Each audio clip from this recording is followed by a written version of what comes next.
Good morning बच्चों।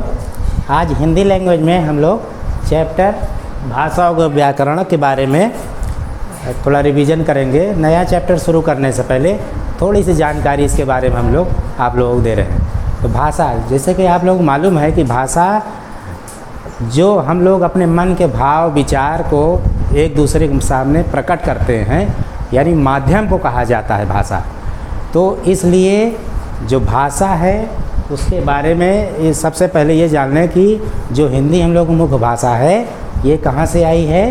तो पहले भी आपको बताया गया कि संस्कृत से ही हिंदी भाषा का जन्म हुआ है। संस्कृत भाषा को हम लोग हिंदी भाषा की जननी कह सकते हैं।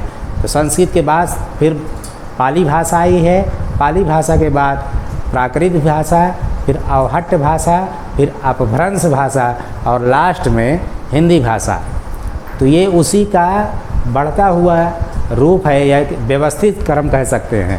ठीक, तो भाषा में मुख्य रूप से हम लोग तीन उसके भेद देख सकते हैं। जैसे मौखिक भाषा, तो मौखिक भाषा में हम लोग जो मुख से बोलकर ओरल जिसको कहा जाता है बात करते हैं, वो भाषा का मौखिक रूप होता है। दूसरा है भाषा का लिखित रूप। तो लिखित रूप में क्या होता है कि जो भी हम लिखते हैं, पत्र, कहानी, लेखन, जो भी उसका लिखित रूप होता है हम लोग उसको भाषा का लिखित रूप कहते हैं। और जो तीसरा होता है सांकेतिक भाषा, जिसको ज़्यादातर गूंगे बहरे लोग इस्तेमाल करते हैं, लेकिन कभी कभी पढ़े लिखे लोग भी जब इशारों में बात करते हैं तो इसका प्रयोग करते हैं।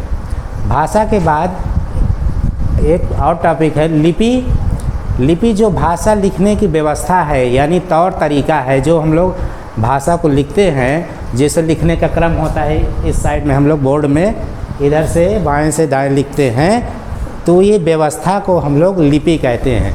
और जो हिंदी भाषा है और संस्कृत भाषा, उसकी भाषा देवनागरी लिपि में लिखी जाती है। इसके अलावा जैसे संस्कृत के अलावा नेपाली है, गुजराती है, मराठी है, ये भी इसकी लिपि भी आपकी देवनागरी है। लिपि के बाद एक छोटी सा बोली बोली जाता है, उसको लोकल यानी भाषा का क्षेत्रीय रूप, यानी लोकल भाषा हम लोग जिसको कहते हैं। हालांकि हम लोगों की भाषा हिंदी है, लेकिन जैसे हम लोग अपने अपने मोहल्ले में बोलते हैं तो उसको क्षेत्रीय रूप बोला जाता है, यानी अल्प विकसित भाषा कहा जाता है बोली को।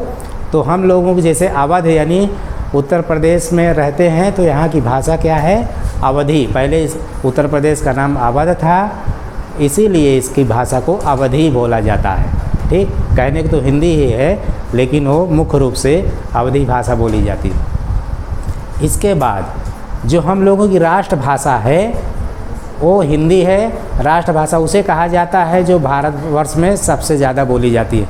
तो करीब 14-15 राज्यों में बोली जाती है, इसलिए इसको हिंदी को राष्ट्रभाषा का दर्जा दिया गया है। और ये प्रतिवर्ष 14 सितंबर को मनाया जाता है, क्योंकि 14 सितंबर 1949 को हिंदी को राष्ट्रभाषा की दर्जा दिया गया, इसलिए इसको हर वर्ष 14 सितंबर को हिंदी दिवस मनाते हैं। एक और है राजभाषा। राजभाषा हम लोग उसे कहते हैं जो सरकारी कामकाज में प्रयोग किया जाता है। तो यानी जैसे बिजली विभाग, पुलिस विभाग या कचहरी, जो भी इनकी भाषा है वो हिंदी है, इसलिए इसको हम लोग राजभाषा भी कहते हैं। एक और है मातृभाषा।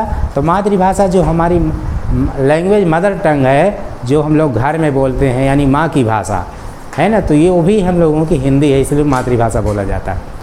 और इसके अलावा लास्ट में है व्याकरण। तो व्याकरण का मतलब जो भी हिंदी में हम लोग बोलते हैं, लिखते हैं, उसको शुद्ध रूप में कैसे लिखा जाए, बोला जाए, वो उसका ज्ञान हमें व्याकरण से मिलता है। तो इसके 3 भेद हैं, जैसे वर्ण विचार, शब्द विचार, वाक्य विचार, और कहीं कहीं पर चौथा भेद भी देखने को मिलता है, रूप विचार, जो ये स्वतंत्र होता है। इसमें शब्दों की रूप के बारे में वर्णन होता है, इसलिए इसको हम लोग कहते हैं। तो वर्ण विचार में वर्णों के बारे में होता है, क्योंकि वर्ण से ही भाषा की सबसे छोटी इकाई वर्ण होती है, तो वर्ण से ही शब्द बनता है, तो शब्द विचार हो गया। और शब्द से ही वाक्य बनता है, तो उसको हम लोग वाक्य विचार भी कहते हैं। ठीक, फिर बाकी हम लोग अगले टॉपिक में इस पर बात करेंगे।